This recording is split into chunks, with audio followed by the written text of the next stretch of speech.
What is the best way to get things done? Should you plan everything out in time blocks, or should you just have one big priority for the day, get that done, and then don't worry about anything else? Should you make time for hours and hours of deep work, long sustained time blocks, or should you try to get things done in bite sized chunks, just in 15 and 20 minutes between calls? Should you swallow the frog and start every day with the hardest task, or should you ease into things with some quick wins?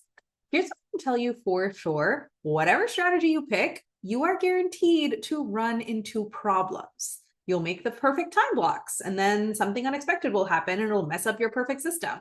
Or you'll start to do things in bite sized 15-minute chunks, but then you won't end up finishing the thing you wanted to finish. Or you'll swallow the frog, but it takes all your energy for the day, and then it makes you grumpy and unmotivated for the rest of the day.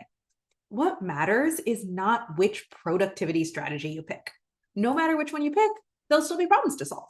So, what matters is how you think about yourself in the moment that a problem pops up. If you look at the problem that popped up and you think something like, I'm bad at this, or I screwed this up, or I'm so behind, then you will immediately tense up. You'll want to avoid the problem altogether and go do something else, or you'll come up with a frantic, unrealistic plan to quote unquote catch up and get back on track. Or maybe you'll just stop thinking altogether and wait for someone else to tell you the answer. What's really happening here is that you are in a rush to feel better about yourself as fast as possible.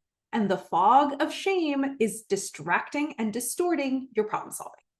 If, on the other hand, you can look at the exact same problem and think something like, I'm good at this, or I bet I can figure this out, or I'm so on top of things, then you're going to relax. You'll kind of feel like, oh, this is fun. Let's dig into it. You'll come up with a simple, doable plan that's easy to implement. You'll lean into your own expertise and experience, and you'll have fun doing all of it. In this situation, the question of, am I good enough, is squared away and off the table. You're good. You're safe. And when there's no fog of shame weighing you down, your head is clear and undistracted, and you can fully focus on the problem in front of you. Solving problems isn't hard. The productivity problems I described are totally solvable. You can run into 1,000 of those kinds of problems and experiment with dozens of systems and definitely figure out how to get things done in a way that works for you. What's hard is solving problems while feeling bad about yourself, because the weight of shame will weigh you down and distract you and take 90% of your mental bandwidth offline. Your whole brain will be frantically trying to deal with the am I good enough question, and you'll be unable to focus on the simple problem right in front of you that actually has nothing to do with you or your fundamental worthiness as a human being.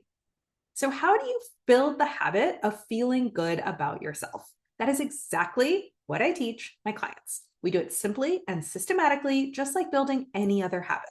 And here's exactly what we do. First, we pick a situation that makes your brain feel bad about itself. Then we uncover the automatic thoughts and the underlying assumptions that you have about that situation, because that's what's actually making you feel bad, not the situation itself.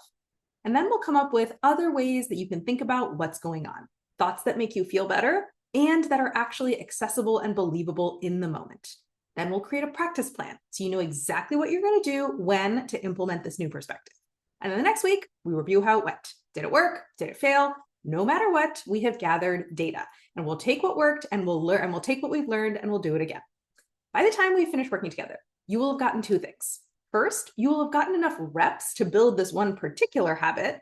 And second, you would have gotten a solid grasp on this overall process, which you can use again and again to solve a myriad of problems.